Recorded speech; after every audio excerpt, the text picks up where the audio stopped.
আমার প্রাণপ্রিয় ভাই মিজান ভাই সহ সকল নেতৃবৃন্দ ঐক্যবদ্ধভাবে আগামী সংসদ নির্বাচনে বিজয়ী হওয়ার জন্য জনগণের দুয়ারে দুয়ারে যাবেন। মহান আল্লাহ তাআলার দরবারে লাখো কোটি শুকরিয়া। আমরা আপনাদের কাছে শহীদ জিয়ার ধানের শেষ, দেশ নেত্রী বেগম খালেদা জিয়ার ধানের শেষ, আগামী দিনের রাষ্ট্রনায়ক ভারপ্রাপ্ত চেয়ারপারসন প্রাণপ্রিয় নেতা জনাব তারেক রহমান সাহেবের ধানের শেষ আমাদেরকে প্রদান করা হয়েছে। আমরা সেই গুরু দায়িত্ব নিয়ে আপনাদের সামনে এসেছি। মহান আল্লাহ তাআলার দরবারে লাখো কোটি শুকরিয়া জানাই।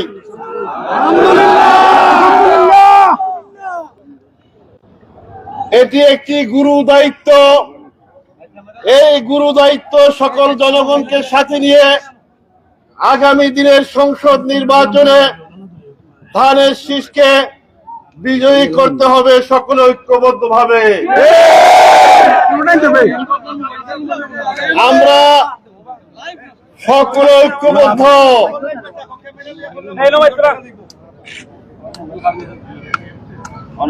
আমি আমার প্রাণপ্রিয় ভাই মিজান ভাই সহ সকল নেতৃবৃন্দ ঐক্যবদ্ধভাবে আগামী সংসদ নির্বাচনে বিজয়ী হওয়ার জন্য জনগণের দুয়ারে দুয়ারে যাবেন। আপনারা সকলে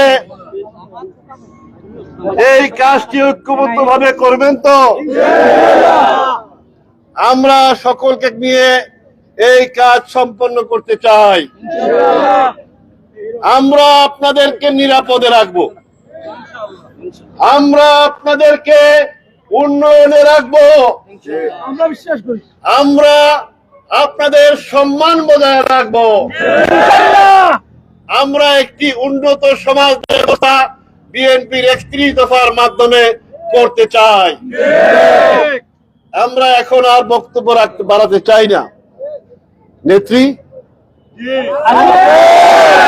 আছে, নেত্রী খালেদা জিয়া, খালেদা জিয়া, তারেক রহমান, তারেক রহমান, তারেক রহমান বীরের দেশে আসবে ফিরে বাংলাদেশে, আসবে ফিরে বাংলাদেশে, তারেক রহমান বীরের দেশে।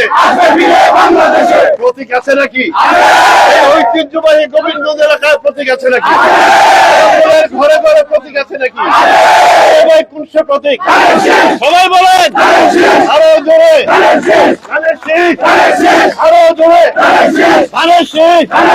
আরো জোরে, লাগারে লাগা, লাগারে লাগা, ধান লাগা, আরো লাগা, ধান লাগা।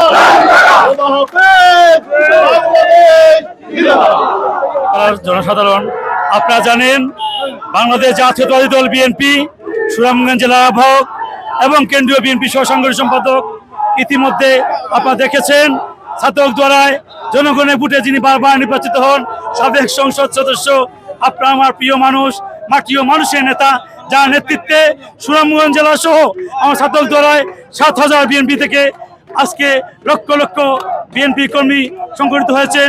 ইনশাআল্লাহ আগামী নির্বাচনে যেহেতু দল ওনাকে সম্মান করেছে, ছাত্রবাসীকে সম্মান করেছে, আমরা এই সম্মান অক্ষুণ্ণ রাখবো। আগামীতে আমরা অবশ্যই এই কলিমুদ্দিন মিলনকে ঐক্যবদ্ধভাবে, মিলন ভাই আমরা ঐক্যবদ্ধভাবে ধানের শীষকে বিজয়ী করব, এই বলে আমি আমার সংক্ষিপ্ত বক্তব্য শেষ করছি। সবাইকে ধন্যবাদ। এখন আপনাদের সামনে বক্তব্য রাখার জন্য আমি আহ্বান জানাচ্ছি বাংলাদেশ জাতীয়তাবাদী দল বিএনপি সুনামগঞ্জ জেলার আহ্বায়ক কমিটির অন্যতম সদস্য সাবেক ছাত্রনেতা জনাব নজরুল ইসলাম। প্রিয় গোবিন্দগঞ্জবাসী, আপনারা লক্ষ্য করেছেন আজ আমাদের প্রিয় নেতা ধানের শীষ নিয়ে আমাদের ছাত্রকে পদার্পণ করেছেন।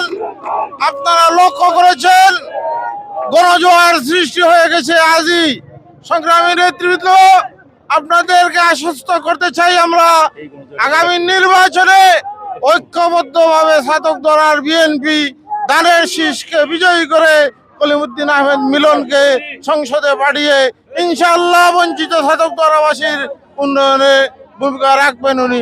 খোদা হাফেজ। আমাদের প্রতি আছে বাংলাদেশ জিন্দাবাদ। ওই কুর্সি প্রতীক হাতে তালি